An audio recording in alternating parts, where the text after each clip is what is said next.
came in, it was the boy was all over the place, man. But he stood out. You know what I mean? He paid attention to his coaches. He listens. Well-mannered. He does everything that a coach asks him to do on the court. Since day one that I met him. Unfortunately, I didn't have him my whole season, only bits and pieces, but he was always consistent with his effort, energy. Whether he was on the court or off the court, it was the same Sean every day. Players, the different levels I've been balling for a star player. Nailing that coffin, hit that dagger, that's a heartbreaker.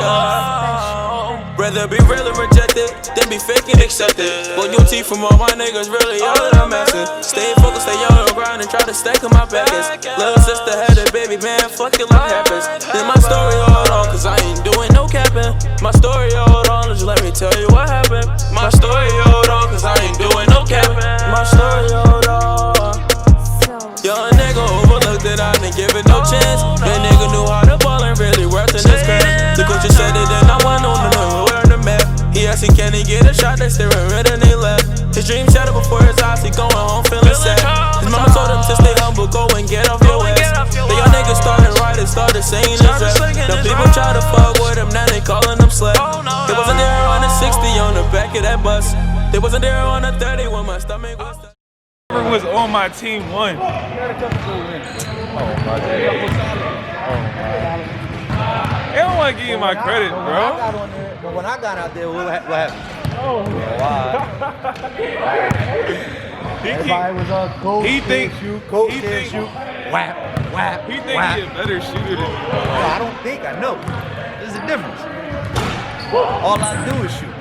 That's all I do. He don't, bro. He know, bro. He just out here just pump faking. That's all. That get like that. It's cool, though. You did your thing, bro. You did your thing. You held the team together. So you did your thing. But when it comes to shoot, He was really like the glue to the team. He was funny, but when he had to be serious and make a play, the boy made a play. I've been ballin' 5-star player.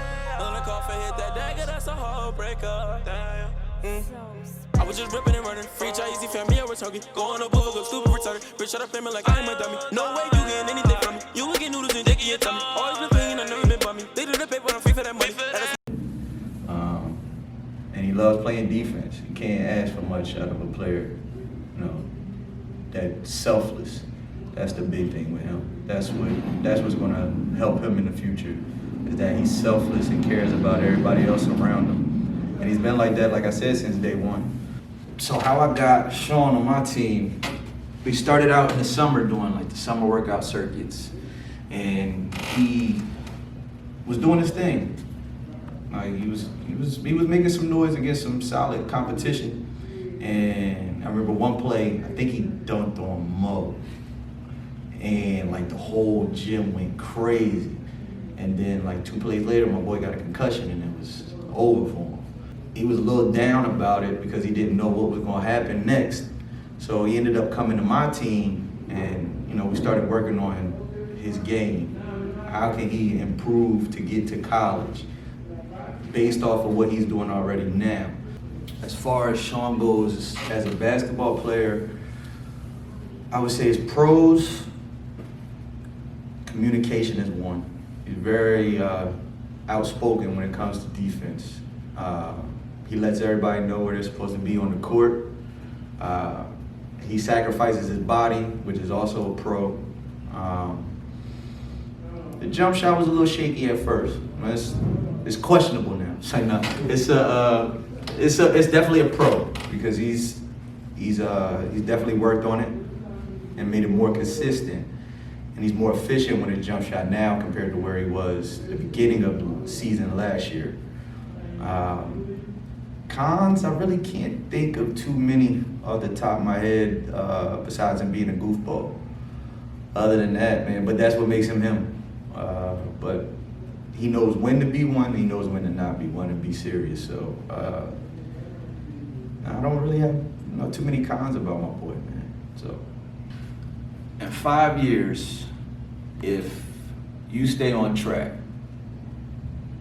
I don't see anything that's stopping you from achieving your goal. Now, that might not be the NBA, but if it's pro ball, I think you have a great chance of doing it. To the NBA, then make it to the NBA, but let that be your goal, as making it, not the money. The money is going to be there regardless. So just if the goal is NBA, then give everything you got for the NBA, not for the bag. The bag gonna be there regardless if you over the pond or if you stateside. But then you got to look at people that was nice, like Miles Powell. Ain't no way in hell he should be 13th on the bench for the Knicks, struggling just to get playing time. So that's the kind of stuff you got to think about, because there's way more politics in the States than it is overseas. They'll at least keep it real with you over there, be like, look, man, you ain't cutting it. Send you back. They're here, they'll just put you on the end of the bench. My day at Olympus, we'll have like, as soon as we get there, we'll stretch. So we'll have like a group workout and we'll split up into two. So one court, half of the players go there, the other court, half the players go there.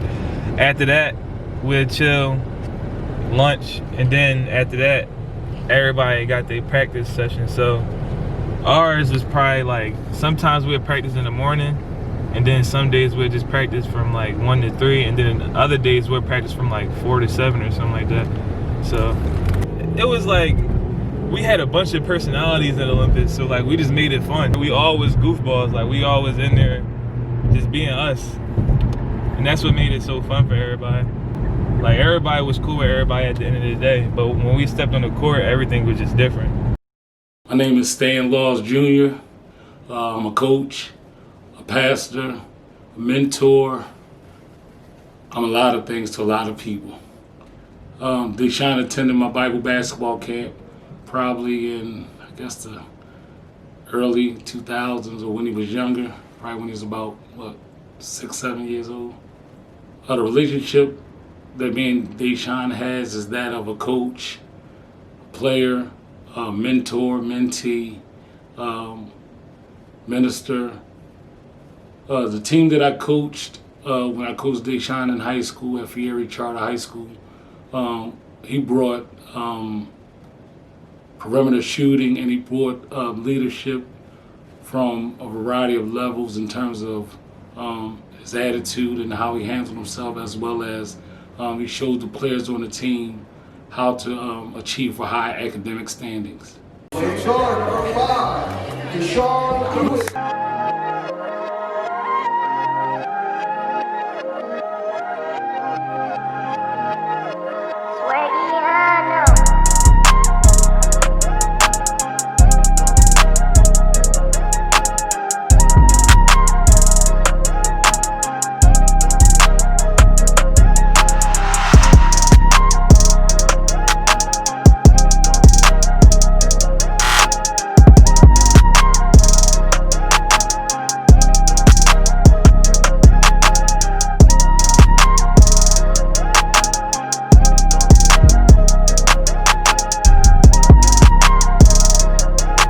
Deshaun is a fun, jovial, smart, intelligent young man whose future, I believe, is going to be very bright.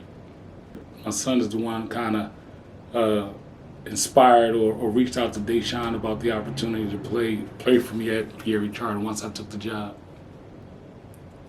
I guess this is a little bit different from when I first met him as a player, because I thought Deshaun was kind of lazy. I consider him more like a late bloomer. Someone who loved the game but didn't take the initiative to invest a lot of time on the court to get himself stronger, faster, quicker, to elevate his game. But as he matured, he realized that those are very essential into helping his game get to the next level. I can see Deshaun potentially playing professionally at the overseas, of course, academically finishing his undergraduate degree, and taking his game and his life to another level. What I would offer Deshaun in terms of words of encouragement is that he put God first in everything that he does, put in hard work, be determined, shoot for the stars and beyond, and don't let nobody get between him and his goals.